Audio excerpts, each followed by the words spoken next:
Hello दोस्तों, आज के इस वीडियो में टॉप 25 महत्वपूर्ण अनुच्छेदों को आज की इस वीडियो में कवर करेंगे। इसके अलावा 1 से 24 तक के सभी महत्वपूर्ण अनुच्छेदों को एक सुपर फास्ट विजन के रूप में देखेंगे। तो ये वीडियो बहुत ही इंटरेस्टिंग होने वाला है। देखिए, पहला प्रश्न है, विधानमंडल के चुनाव के संबंध में प्रावधान करने की संसदीय शक्ति का संबंध किस अनुच्छेद से है? जवाब हो जाएगा अनुच्छेद 327। अगला प्रश्न है, चुनावी मामलों में न्यायालयों द्वारा किए जाने वाले हस्तक्षेप पर रोक का संबंध किस अनुच्छेद से है? जवाब हो जाएगा अनुच्छेद 329।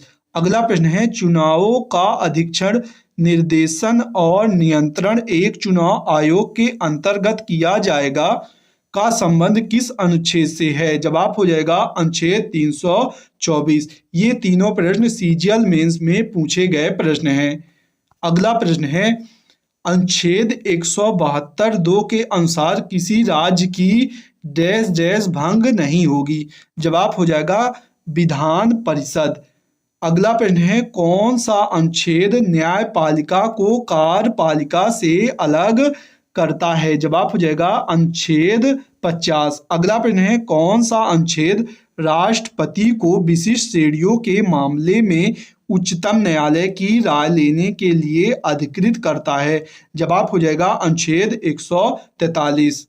अगला प्रश्न है, कौन सा अनुच्छेद यह उल्लेख करता है कि संसद में कामकाज के लिए हिंदी या अंग्रेजी में किया जाएगा? जवाब हो जाएगा अनुच्छेद 120। संसद में कामकाज हिंदी या अंग्रेजी में किया जाएगा, इसका वर्णन अनुच्छेद 120 में है।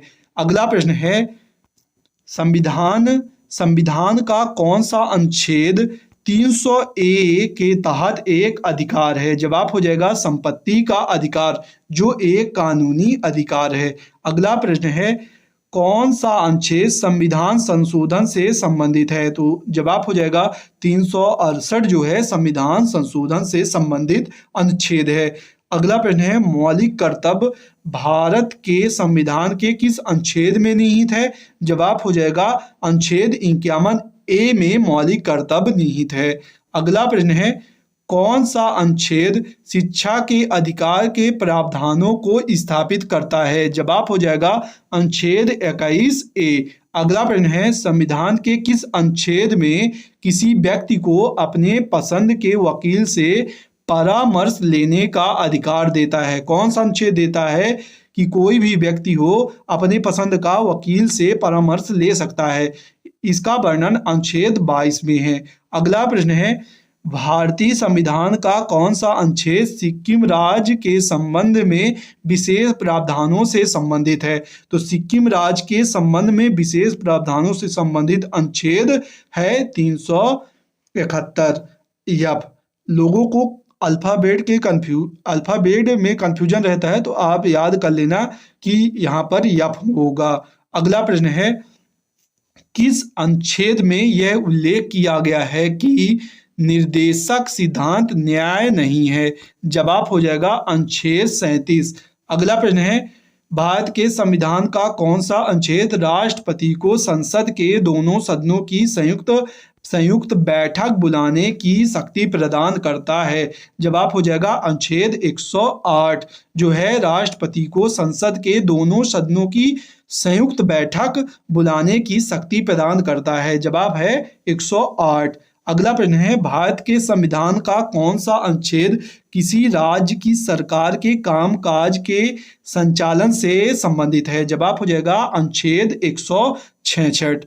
अगला प्रश्न है, भारत के संविधान में मूलतः कितने अनुच्छेद थे? तो भारत के संविधान में मूलतः 395 अनुच्छेद थे। अगला प्रश्न है, भारतीय संविधान के कौन सा अनुच्छेद वित्त आयोग की नियुक्ति की शक्ति प्रदान करता है? जवाब हो जाएगा अनुच्छेद 280।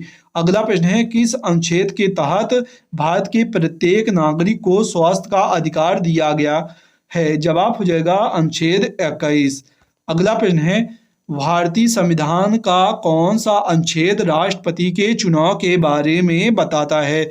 तो राष्ट्रपति के चुनाव के बारे में अनुच्छेद 54 बताता है। अगला प्रश्न है, भारतीय संविधान के कौन सा अनुच्छेद जीवन की रक्षा और व्यक्तित्व स्वतंत्रता की गारंटी देता है? जवाब हो जाएगा अनुच्छेद 21।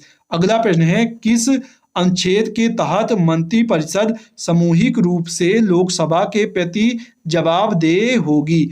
इसका वर्णन अनुच्छेद 75 में है। अगला प्रश्न है, कौन सा अनुच्छेद राष्ट्रपति के चुनाव की प्रणाली से संबंधित है? जवाब हो जाएगा अनुच्छेद 55 जो है राष्ट्रपति के चुनाव की प्रणाली से संबंधित अनुच्छेद है। अगला प्रश्न है, किस अनुच्छेद में नियंत्रक एवं महालेखा परीक्षक का उल्लेख है? तो नियंत्रक एवं महालेखा परीक्षक का उल्लेख अनुच्छेद 148 में है। अगला प्रश्न है, भारतीय संविधान के किस अनुच्छेद में धन विधेयक की परिभाषा दी गई है? जवाब हो जाएगा अनुच्छेद 110। इसके बाद हम देखेंगे 1 से 24 तक के सभी महत्वपूर्ण अनुच्छेदों को एक सुपरफास्ट रिवीजन के रूप में। तो अनुच्छेद 1 में है संघ का नाम और राज्य क्षेत्र, और अनुच्छेद 2 में है नए राज्यों का प्रवेश और स्थापना। अनुच्छेद 3 में है नए राज्यों का निर्माण और वर्तमान राज्यों के क्षेत्रों, सीमाओं या नामों में परिवर्तन। अनुच्छेद 14 देखते हैं, इसमें है विधि के समक्ष समानता या विधियों का समान संरक्षण। अनुच्छेद 15 में है धर्म, मूल, वंश, जाति, लिंग या जन्म स्थान के आधार पर विभेद का प्रतिषेध। अगला अनुच्छेद है 16, लोक नियोजन के विषय में अफसर की समानता। इसका वर्णन अनुच्छेद 16 में है। अगला प्रश्न है अस्पृश्यता का अंत। प्रश्न नहीं, अनुच्छेद है 17 में है अस्पृश्यता का अंत। अस्पृश्यता अर्थात छुआछूत से मुक्ति, इसका वर्णन अनुच्छेद 17 में है। अनुच्छेद 18 में है उपाधियों का अंत। उपाधियों का अंत अर्थात कोई भी भारतीय विदेश से उपाधि धारण नहीं कर सकता है, इसका तात्पर्य ये हुआ, और इसका वर्णन अनुच्छेद 18 में है। अगला है अनुच्छेद 19। इसका संबंध है वाक स्वतंत्र आदि विषयक कुछ अधिकारों का संरक्षण। अगला अनुच्छेद है 20, अपराधों के लिए दोष सिद्धि के संबंध में संरक्षण। अगला अनुच्छेद देखते हैं 21, इसमें है प्राण और दैहिक स्वतंत्रता का संरक्षण। अनुच्छेद 22 में है कुछ दशाओं में गिरफ्तारी और निरोध से संरक्षण।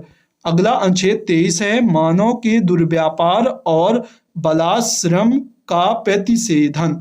अगला है अनुच्छेद 24, कारखानों आदि में बालकों के नियोजन का प्रतिषेध, अर्थात बालक जो हैं कारखानों में काम नहीं कर पाएंगे। ये अनुच्छेद 23 और 24 में है।